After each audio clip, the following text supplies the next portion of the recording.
Good afternoon, everyone. Thank you for coming. We're going to go ahead and get started to make the most of our time. I know that many of you have class after this, so I want to be respectful of your time. I'm Dr. Brian Henning. I'm professor of philosophy and environmental studies here at Gonzaga, and I also have the pleasure of serving as the director for the Center for Climate, Society, and the Environment, and I'm so happy that you're all here today. It's wonderful to see Gonzaga students from so many different disciplines here, and of course, we're excited for you to discuss climate change with our honored guest. Are you excited? Sorry. It's pretty fun. All right, so as we begin, we acknowledge that Gonzaga University resides on the homelands of the Spokane tribal people, the people of the river. Indeed, it's only because of the local tribes that invited our Jesuit founders to this region that Gonzaga University was formed. Our event this afternoon is hosted by the Gonzaga Center for Climate, Society, and the Environment. Informed by an abiding commitment to a just society and care for the planet, the Gonzaga Climate Center was created in 2021, not even a year ago, just in April of last year, to serve our campus and the greater Inland Northwest region by promoting innovative interdisciplinary scholarship, teaching, consulting, and capacity building. To explain a little bit of the work that we're doing, and because we have a little bit of extra time, we're going to show a short video that explains a little bit about the purpose of the Climate Center's work.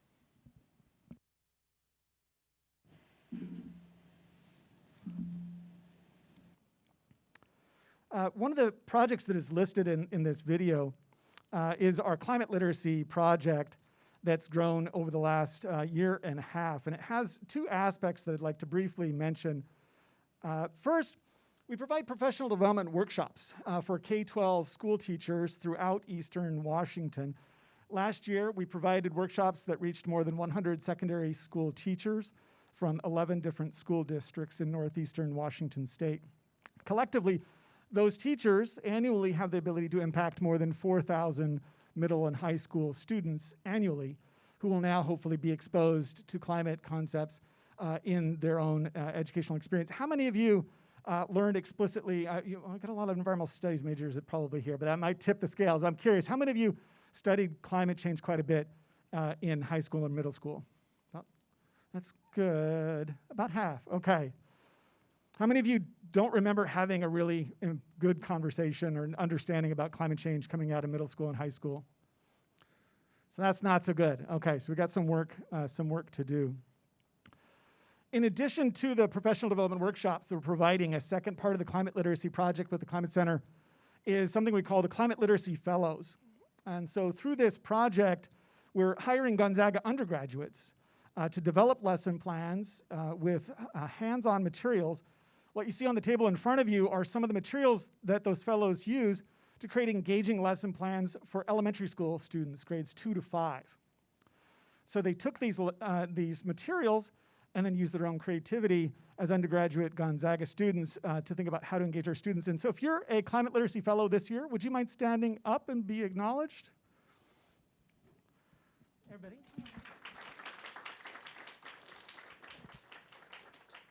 They are going into schools in Spokane Public Schools, grades 2 to 5, and engaging with young people, college students. Teaching elementary school students is really powerful. It's a really great opportunity. If you'd like to learn a little bit more about that program, a couple of them will try and stay afterwards, and you could feel free to ask them questions about that program if you would like. Also, if you're an undergraduate and you're going to be here next year, and this interests you, we are hoping to hire more students next year. So look for, you could ask them questions about what it's like to be a fellow. You could look in Morning Mail, don't delete it like you usually do, and look for Morning Mail indicating when the applications are open for that job. And now I'd like to just set up, as we wait for Governor Inslee to arrive, just a little bit of the work that's been taking place in the state over the last few years that makes this such an important and interesting time and event. As you know, the climate crisis continues to get worse. Last summer was particularly bad here in Spokane. 20 of our local citizens in Spokane alone died during the heat dome, probably at least 100 statewide. many hundreds of thousands of acres of our forests burned again last summer, making the air unhealthy to breathe. And for those people who can't get inside or don't have good filtration, that becomes a really significant concern. Over the last few years, Washington has been leading the way in taking action, not just nationally, but internationally. In 2018, Washington created an OSPI, the Office of the Superintendent of Public Instruction program called Climb Time. Climb Time is a state-funded program that actually helps to provide resources for climate science education in K-12 schools across the state. In fact, the Climate Literacy Fellows program is partly funded through a grant through the Climb Time program that was created in 2018, making Washington a real leader in helping to advance climate literacy and climate education for all students. The following year, in 2019, Washington passed the Clean Energy Transformation Act, or CETA. This is one of the most ambitious climate laws in the country. It eliminates all coal electricity from Washington State's grid by 2025. So in just 3 more years, there'll be no coal electricity in our grid. By 2030, it will be 80% clean electricity and net neutral. So that other 20% will be offset through other activities. And then by 2045, electricity will be 100% clean in Washington State. So we're on a path, legislated path, to clean electricity in Washington State, which is really, really remarkable. Just in 2020 then, so that was 2019, in 2020, Washington State passed the Climate Commitment Act, also referred to as cap and invest or cap and trade. So the idea here is to cap statewide emissions and then use the revenue generated from that to fund important renewable energy programs in our state. And then finally, last year, the state passed the HEAL Act, which is the first statewide law created to coordinate state agency approaches to environmental justice, which is something I hope that we're able to talk about a little bit today. So you can see Washington State's doing really great work. Is it enough? No.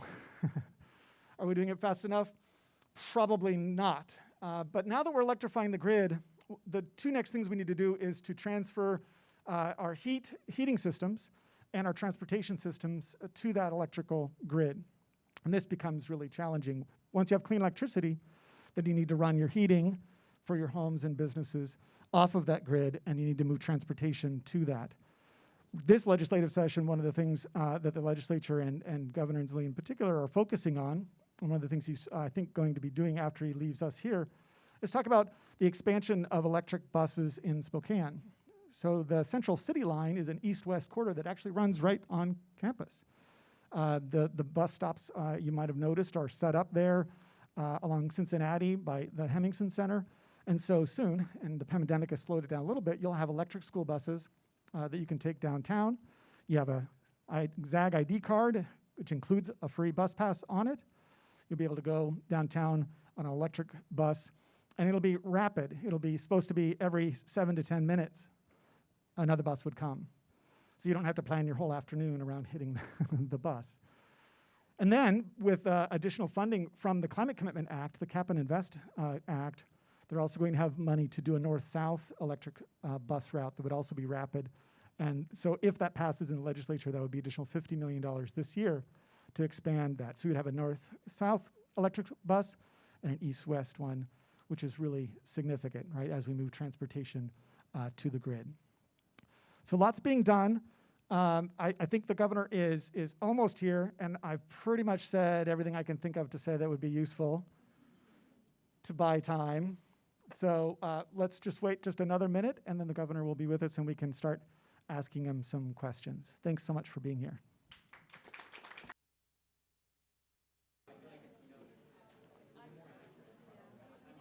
Everybody, join me in giving a warm ZAG welcome to the 23rd Governor of Washington State, Mr. Jay Inslee.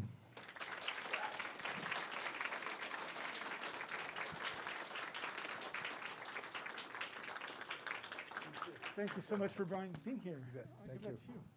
Feel free to start over to Sophia for some comments. Well, thank you. Listen, I know that a lot of people think the number one thing in Washington State is the Gonzaga Bulldogs men's basketball team. But I think the number one thing is that we've got some of the greatest climate change, clean energy advocates in the United States right here in the campus of Gonzaga. And I want to thank you for being here. You are the best educated, most responsible, most caring generation in the history of the state of Washington, at a time where Washington State faces challenges that are unprecedented that we have never faced before. Our state forests are burning down, our rivers are flooding, our salmon are on the verge of extinction, ocean acidification is changing the pH to make it barely tolerable for even oysters to grow in our waterways. This state has never faced a challenge to its very natural existence as it does right now because of carbon pollution and methane and climate change. Everybody in this room knows that. I don't have to spend a lot of time talking about that. What we need are young leaders to lead this state to a clean energy economy that can give us jobs here in Spokane County and across the state of Washington, good family wage jobs to create new businesses so that we can invent our way out of this pickle. And fortunately, that is happening across the state of Washington. We do have a generation of leaders, some of whom are in the room today, to lead that effort. They're leading it at Group 14 in Maltby, where we're making one of the best silicon anode batteries in the world. It could maybe increase battery storage capacity by 50% for our cars. At a company in Soho that's making a fuel cell that can someday power a locomotive with zero emissions. In Bellingham, where the largest manufacturers of solar panels are in the Western Hemisphere, and they're doubling their production. In Lind, where we have a concentrated solar apparatus generating pure electricity. We are changing the world in Washington State. And we've got the best generation in state history, which is yours, to be able to lead that effort. So I am very excited that you've invited me to have a chance to talk to you about that transition. This is going to be the largest industrial transition in world history because we have to transition off of a fossil fuel-based economy to one based on clean fuels. And we know we can do it because we're doing it right here in the state of Washington. And the time is up. We got to start this right now. We're working in the legislature this year. We have some of the best clean energy policies in the United States, but they're still not good enough because we have to have more efficient buildings. So we have a bill that's now pending the legislature to give us more efficient buildings. We have to give people access to more electric cars so more people can afford electric cars. We have to move forward to use the climate change money for clean energy transportation. All of those things are now pending in the legislature. And one of the things I'd love to know your thoughts about is whether you want to be engaged in that dialogue with legislators to ask them to move forward. Now, here's the reason that I think time is up. I had a town hall with Al Gore and EPA Administrator Gina McCarthy night before last. And one of the things Al Gore says that really strikes me is how fragile our atmosphere is.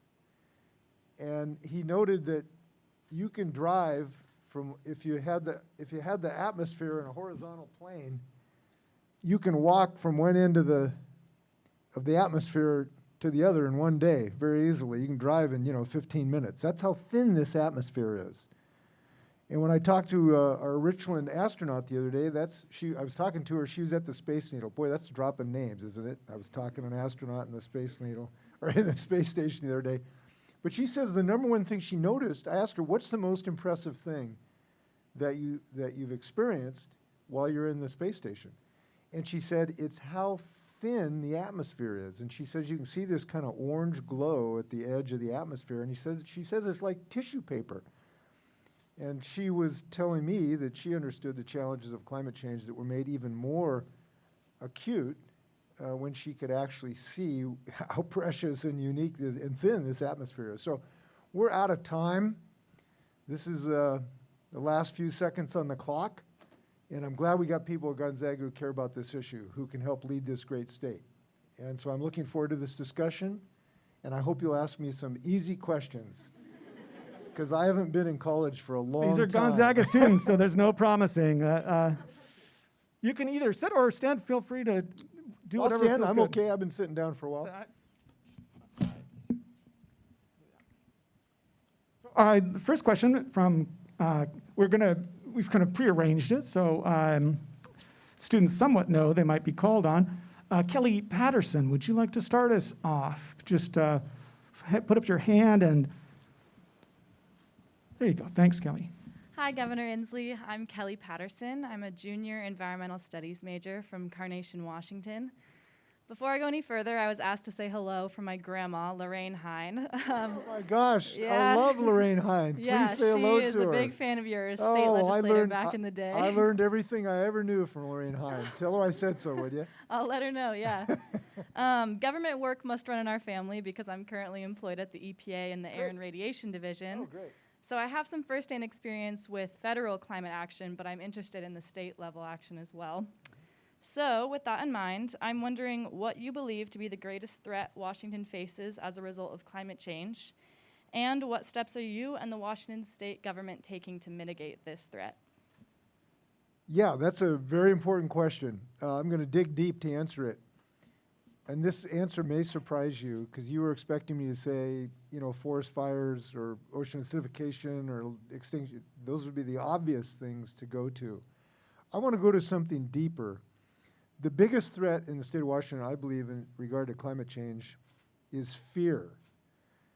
Because I think the reason this has been difficult for us to make this transition more quickly is people's fear that we can't do this, that it's just too hard, and that we're like not smart enough to invent and build a new clean energy future.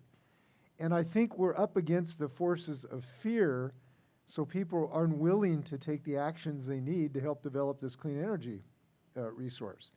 And this is change, and change is hard.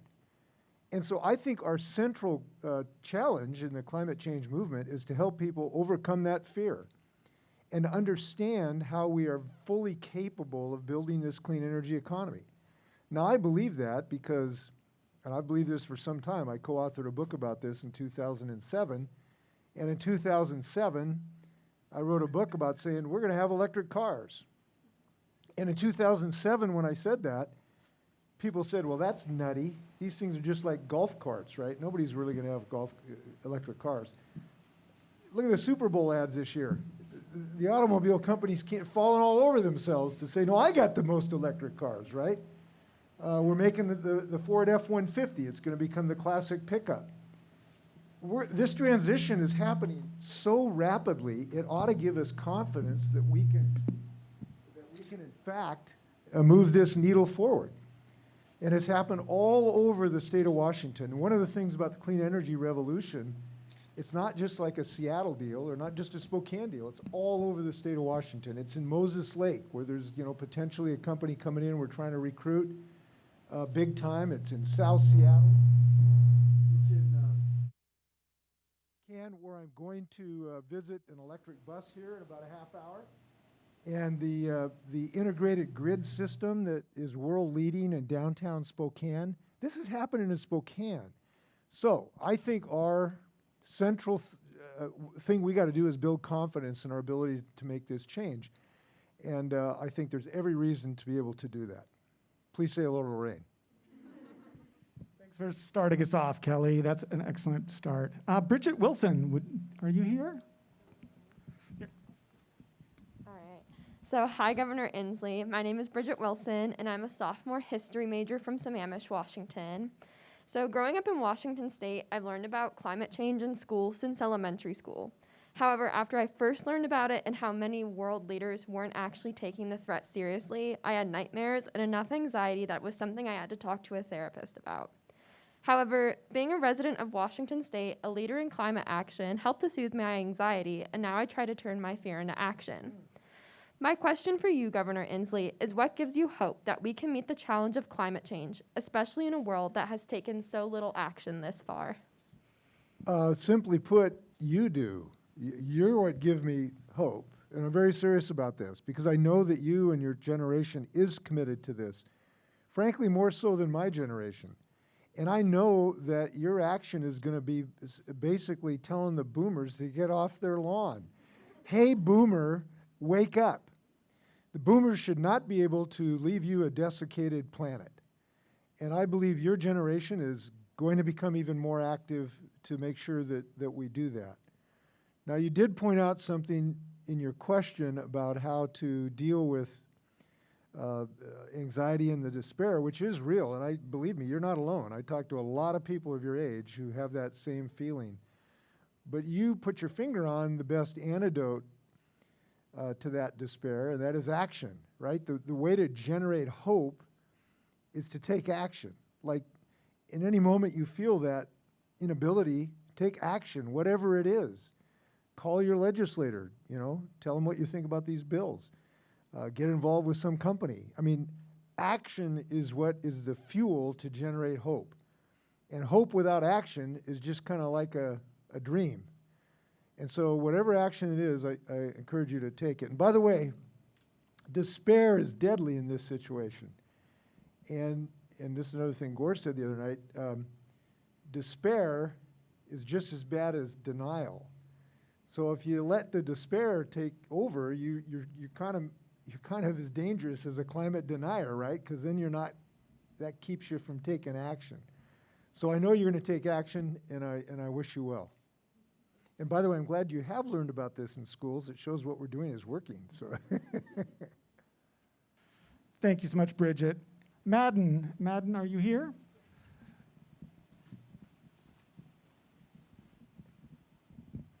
Hi, Governor Inslee. I'm Madden Tavernisi, and I'm a freshman environmental science major here at Gonzaga. So coming from my hometown of San Jose, California, which I acknowledge is not Washington, I've seen climate change's effects on citizens' everyday lives firsthand. I grew up with fire or flooded highways as valid and normal excuses to miss school or be late to dentist appointments. When I came to Gonzaga, I felt very driven to study climate change and its ecological, social, and economic implications in order to imagine and hopefully bring about a world where people's lives are placed above fossil fuel profits. And so San Jose is also one of the cities in the USA with the most restricted zoning laws for single-family homes exclusively, some of the most urban sprawl, some of the least efficient highway systems, and some of the greatest auto emissions. And we also have an incredibly high population of unhoused citizens. As climate disasters and dangerous extreme temperatures continue to grow in both frequency and in severity, what's your plan to provide emergency aid and, more importantly, permanent high-density housing solutions to Washington's unhoused people and climate, especially wildfire refugees? got it. Well, that's a big question here. By the way, were you named after the football coach? Was that? No, some of my family is Welsh. Okay, Welsh, that's great. That's my heritage as well. So, top of the morning to you. Listen, big question. There is so much we need to do on our housing crisis. It is a crisis.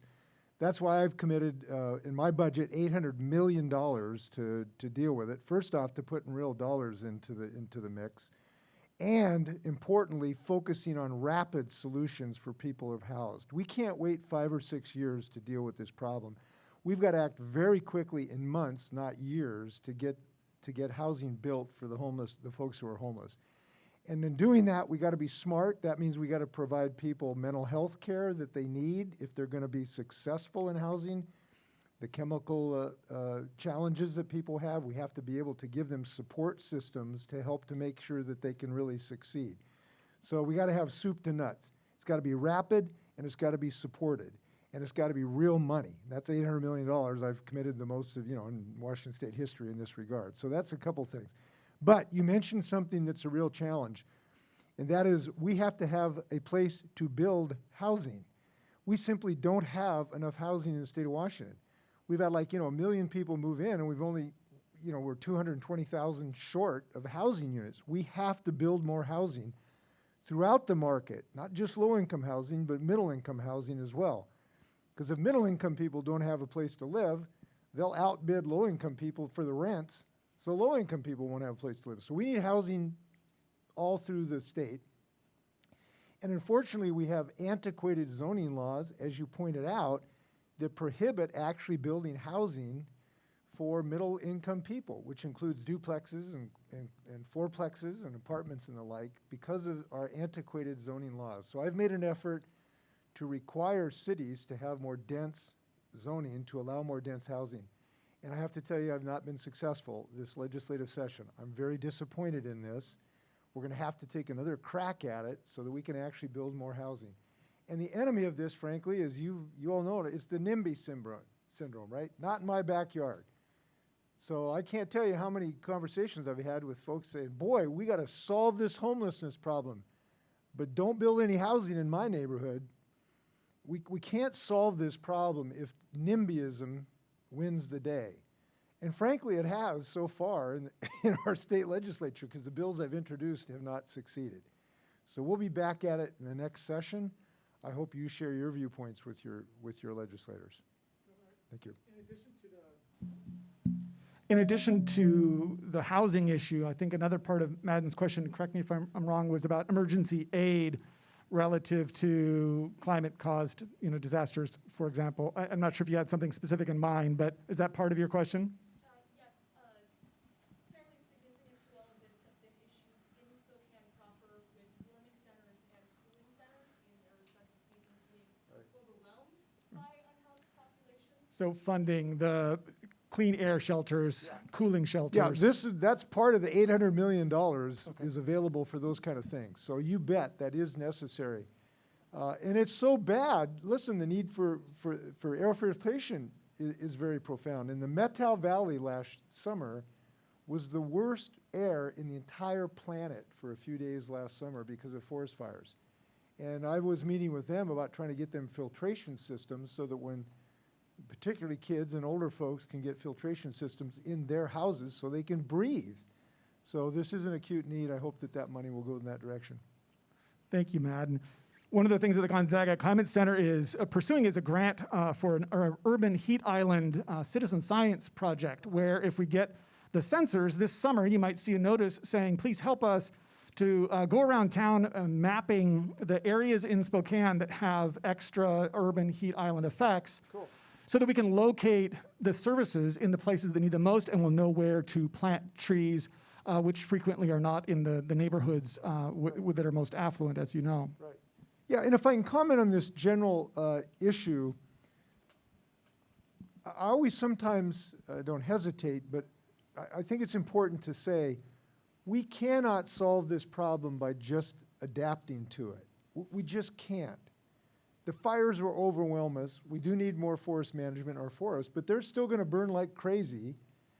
The salmon are going to go extinct no matter what we do if these temperatures continue to increase. And the reason I say that is I hear all too often that we'll just adapt to this and we'll be fine. No, there is no adaptation to this problem that will not leave you to a desiccated, debilitated, disabled state of Washington. And so yes, we have to do some of these things.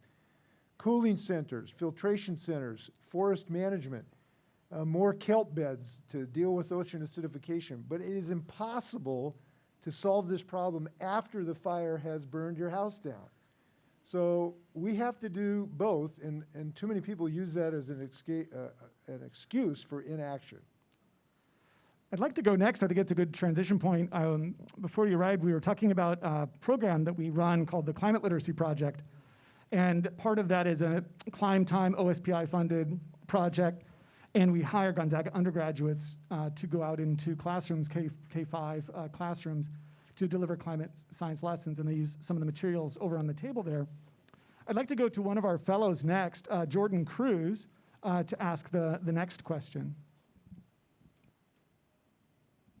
Hello, Governor Inslee. My name is Jordan Cruz. I'm a senior environmental studies and Spanish student, originally from Pueblo, Colorado, but have called Washington home now for about 3 years. And as a student of environmental studies and Spanish, and also a member of the Latinx community, I'm particularly invested in the areas of where social justice and climate change intersect, because they're one and the same, frankly. And far too often in the climate change movement or the environmental movement in general, non-white voices have been ignored. So my general question is, in what ways can we use policy in order to bring those voices into the conversation and make sure that they're protected in the further effects of climate change before it's too late? Well, you're answering your question because you're speaking up, right? You're moving the needle by speaking up on this, Jordan. So I appreciate your leadership on this.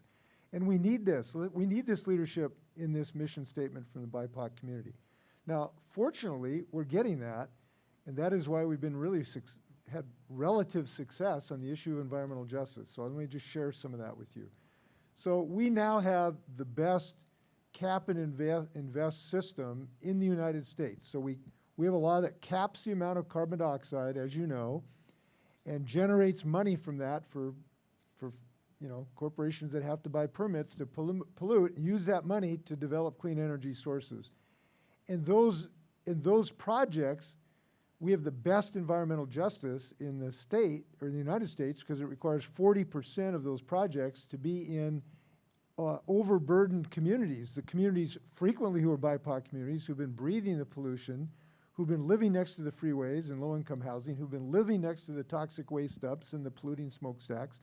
And we have a guarantee that 40% of that will be helping those overburdened communities. We also have a provision that in the jobs that are generated from the clean energy transition, that they're family wage jobs, that they're not just minimum wage jobs. So we have extra points to get these grants if you have prevailing wage rates and if you give people organizational rights.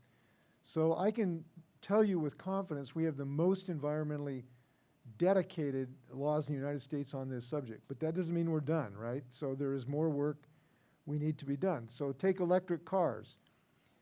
I'm asking the legislature this year to help people afford to make the transition to electric vehicles. And so I've proposed a $7,500 rebate program and an additional $5,000 for low-income folks, so that it's not just, lawyers and doctors who are buying electric cars. So we're building that into our rebate program as well. And one of the things, and I want to take just a minute to talk about a really important bill right now. One of the real problems of low-income folks are energy bills, right? They're living in an uninsulated place. They got a decrepit oil heater, and they're paying through the nose for utilities.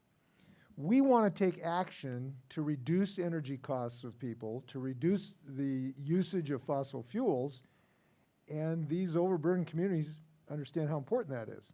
So we're proposing a law that will basically say in 2033, we're going to up our building codes to make sure that we have access to more efficient buildings, which will lead to lessen the use of fossil fuels, fracked gas, so that after 2033, we reduce our dependence on fracked gas and we provide people with more efficient housing.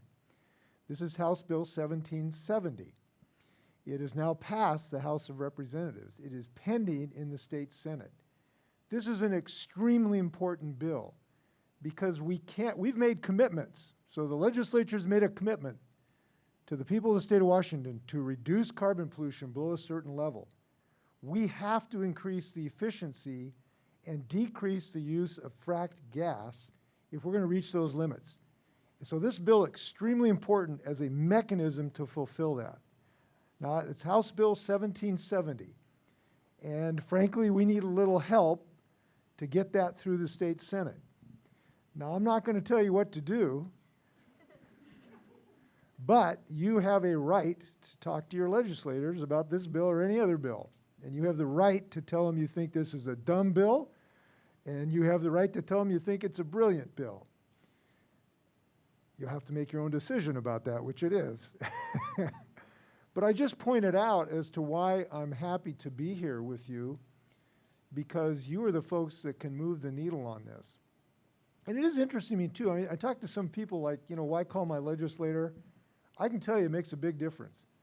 If this group of people talk to your legislators about that bill, you'd be amazed what you can accomplish, which is, hey, don't come home without it. And so, anyway, thank Jordan for your question and your leadership. Governor, am I right that that bill would help to improve building codes for new construction? Correct. It would affect only new construction going forward after 2033. Any of you live in the Logan neighborhood right now? So do you have a house that's rather old and the infrastructure is, right? So the problem is that the landlords have no incentive to improve the infrastructure because they don't pay the utility bills, right, as you well know. So do you have any ideas? This is a tough one. I cannot think of a good way of solving this problem of creating incentives for landlords who don't pay the utility bills. Improving the building codes is great, and it'll make new housing stock more efficient. We have to do that. But Spokane is full of housing stock, which is aging, and doesn't seem to be the right carrot or stick that exists right now. Do you have ideas for that? Well, yes. The climate bills we have passed are an incentive for that because it creates a limitation of pollution, and that should, over time, drive more investment. It's not an immediate solution to this problem. The housing funds that we've talked about, the $800 million, is going to help create more housing that should be more efficient and not have high energy costs. So those are the kind of things we are doing. I'm not sure it's going to help this class this month, but we're heading in the right direction on this. Let's take one more question. And I think, Anna, Sophia, are you here? Please. Hi, I'm Anna Sophia. I'm a senior here. I'm a psych student, so not in STEM a lot, but I do minors in women's and gender studies and religious studies, so we do talk about like social justice a lot in my classes. I'm also from Seattle, Washington. I went to high school on Capitol Hill, so it's a very familiar area to me. And my question is a bit odd.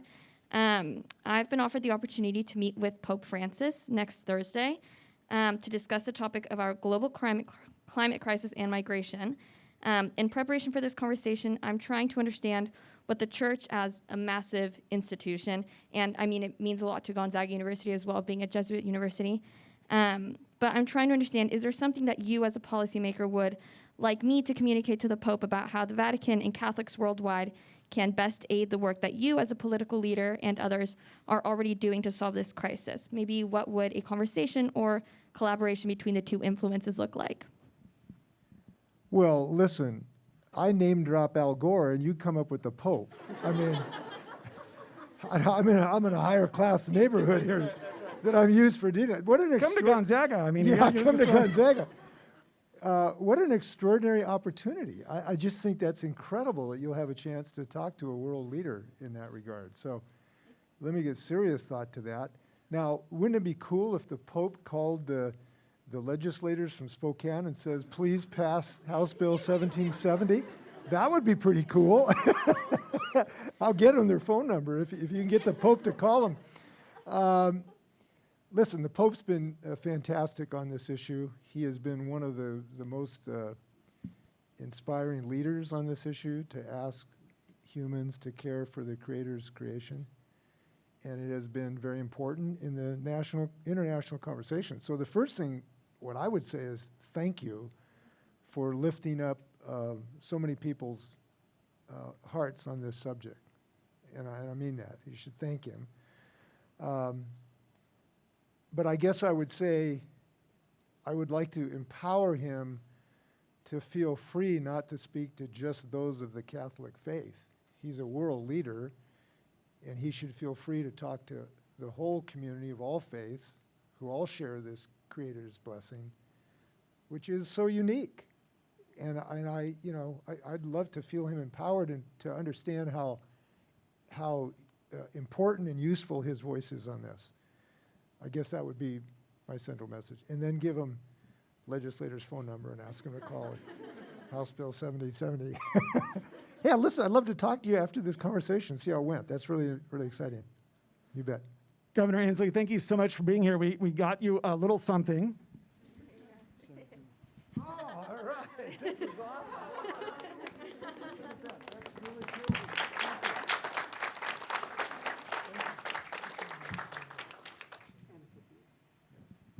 Before I go, Anna, could you come up here just for a minute, please?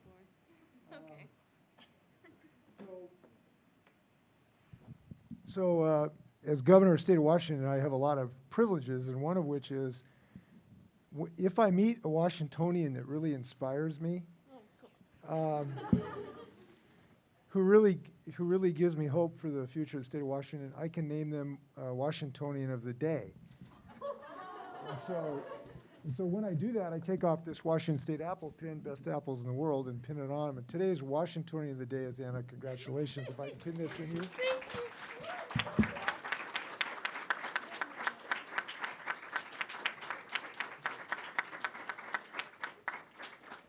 And this is going to give her some credibility when she talks to the Pope. Thank you so much. All right. Thank you so much for being with us here today.